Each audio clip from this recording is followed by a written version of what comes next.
guys, welcome back to my channel. We're here at Masakap Airsoft and Hobby Shop. And nga pala, please like, share, and subscribe.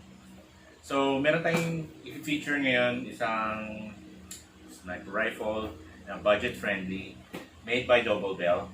So, yung model niya is VSR 10 spring air rifle. So, meron siyang adjustable trigger sensitivity sa ibang klaseng kamay and for different hand size. All metal parts for long-term use, powerful, accurate, and high-performance cost ratio. So we clock this bad boy at about 550 FPS out of the box. Walang upgrade, straight out. So, tingnan natin. So, ang laman ng box is yung basic rifle mo. Bolt action sniper rifle, VSR. It comes with basic siguro mga gawa ni Double Bell, yung mga other for airsoft rifle and pistols. Okay, so check it out. Yan. So available siya, meron siyang Picatinny rail para malagyan mo siya ng scope. So meron ako ditong i-demo sa inyo mamaya na scope na actual na pwede dito. Okay, so yung finish niya is matte black. As you can see, meron siyang adjuster. Nandito yung hop-up adjuster niya. Ayan. Tapos, dito yung kabitan niya ng mag. This is the mag release. So it holds 30 rounds. Okay. It comes with a 3DD loader. Ayan. Yan. Tapos makikita mo yung details nung finish, rough matte. Yan. Para siyang may bulutong. Yan. So metal yung ano niya. Yung barrel is metal. Metal yung bolt action niya. Bolt action lever. Yan. Tapos meron siyang rubber, padded rubber sa stock niya para hindi siya malakas mag-recoil kahit wala naman siyang recoil because it's spring operated. Okay. To cock this, recommended na kailangan nakaano siya sa shoulder bago mo siya pull back. Tapos switch. Yeah. Meron siyang safe dito. So safe, fire. Safe, fire. Yan. So, testingin natin siya.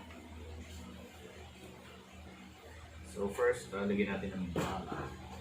Meron nga pala siyang sling mounts. Kung sakaling gusto nyo siyang lagyan ng sling. Okay. And meron siyang screw dito for bipod. So, testingin natin. Loadan natin siya.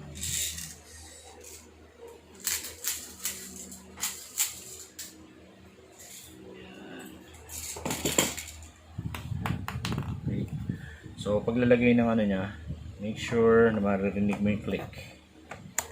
Yan. I-click, so it's locked into place.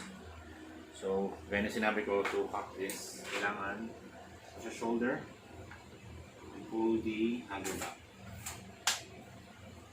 Testing natin.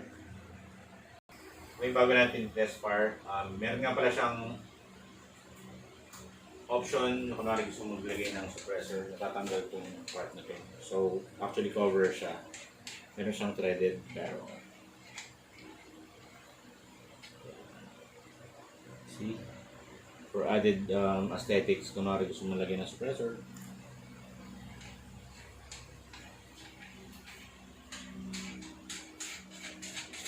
Okay. Let's test this bad boy. Firing.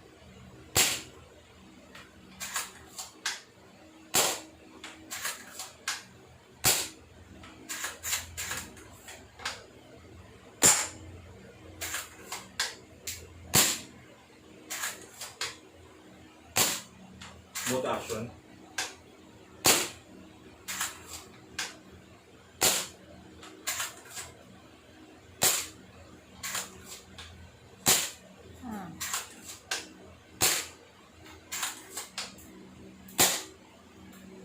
Okay na.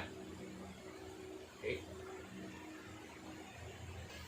Okay, so tapos na tayo mag-test fire. So, as you can see, meron siyang picatinny rail, di ba? So, papakita ko sa inyo yung scope na sa pwede dito.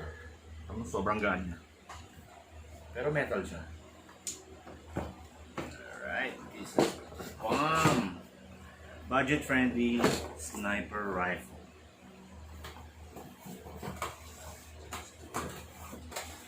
Made by Double L.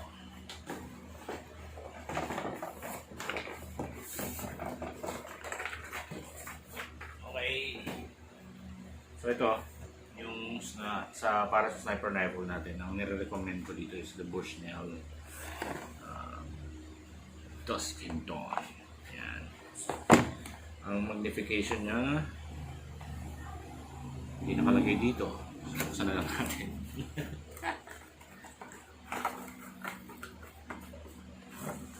Yan.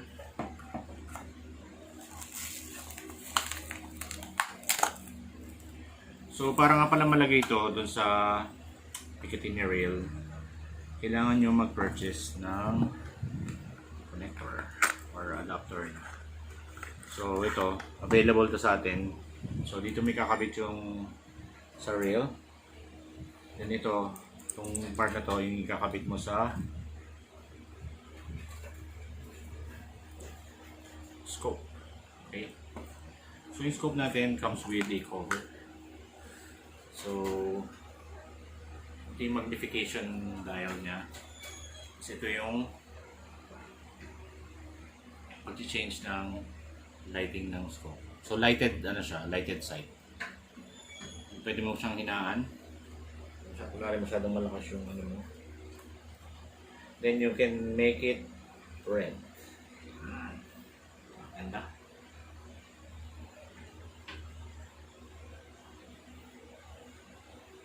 So super modern scope made by Bushnell. Perfect combination to the sniper rifle. Okay.